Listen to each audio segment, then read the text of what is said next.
Get ready to make the best tasting, healthier chocolate glazed donuts that you can make at home.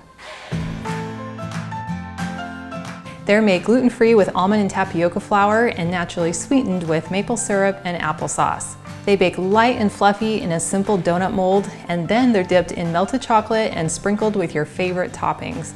You get to enjoy the delicious flavors that are typically overpowered by the oil of traditional deep-fried donuts. And with half the sugar and fat grams, you'll feel good even after you eat these. We're going to begin by making a very simple donut batter by adding our wet ingredients, which includes 2 eggs, 1/4 cup of unsweetened applesauce, 1/4 cup of maple syrup, 3 tablespoons of coconut oil, 2 teaspoons of apple cider vinegar, 1 teaspoon of vanilla, and 1/4 teaspoon of almond extract. I just used the lid. And then we're going to quickly mix these together until well combined. And next we'll add our dry ingredients, which includes 1½ cups of almond flour, 1/2 cup of tapioca flour, 1/4 cup of cocoa powder, and then I have 1/2 teaspoon of baking powder, 1/2 teaspoon of baking soda, 1/2 teaspoon of salt, and 1 teaspoon of cinnamon. And then we'll just whisk these together until well combined. And it would help if I could keep all the batter in the bowl. And to enhance the chocolate flavor, I'll add 1/3 cup of mini chocolate chips. And my favorite are the Enjoy Life brand. I'll give that a quick stir.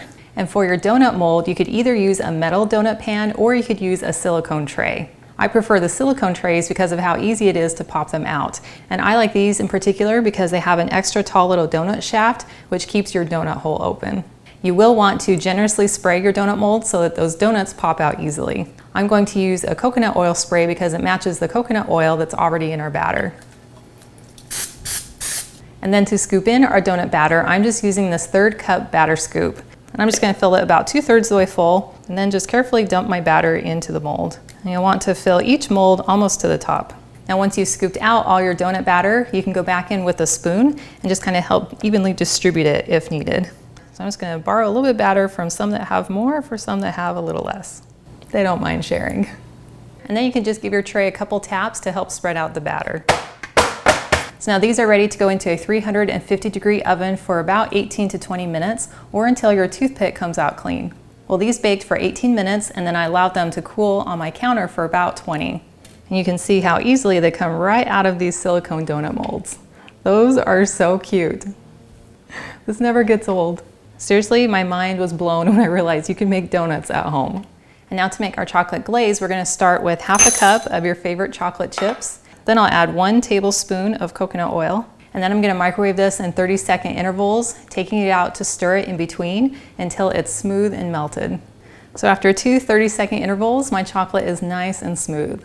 Now, a really fun part about making your own donuts at home is that you can customize them however you want. So I'm going to add some chocolate sprinkles on top of these donuts just to make them a little more fun and to emphasize the chocolate flavor. But you will want to have all your toppings ready before you dip your donut into the chocolate, because we'll need to get our toppings on top of the chocolate before it starts to harden. So all you have to do is take one of your donuts, turn it upside down, dip it down into your chocolate, lift it up, let the excess pour off, and there you go. And then we'll come with our sprinkles and just sprinkle a few over the top. And that's how easy it is. Now using this dip method is going to give you a cleaner edge around the donut, but if you wanted to have a little bit more of a rustic look with the chocolate kind of dripping down the sides, all you have to do is just take a spoon with some chocolate and then drizzle it right over the top. So I like to put just a nice layer on the very top of the donut, and then I can kind of guide the chocolate to drip down the sides. And then I can always even add just a little bit more if needed to help encourage it to make those really yummy, delicious looking drips.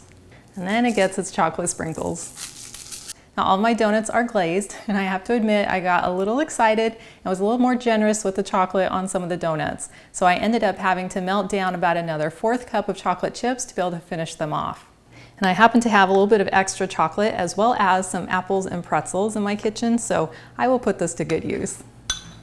You can enjoy these donuts right away with that chocolate nice and soft and melted, or you can let the donuts sit in your fridge for about 20-30 minutes to allow that chocolate to set.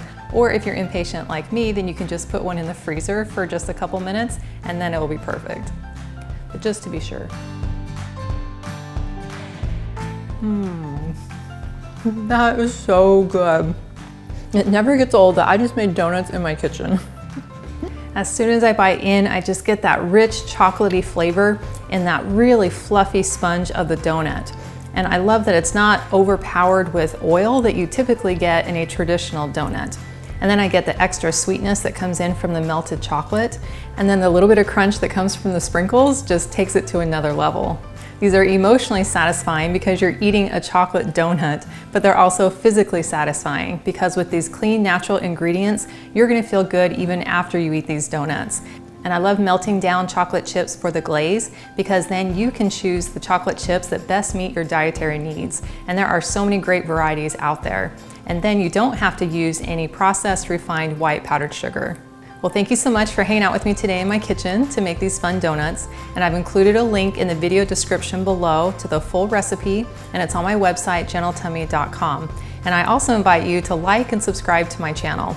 And if you know someone else who you think would love to have a healthier donut option, please share this video with them. And I cannot wait to have you hang out with me again in my kitchen next time.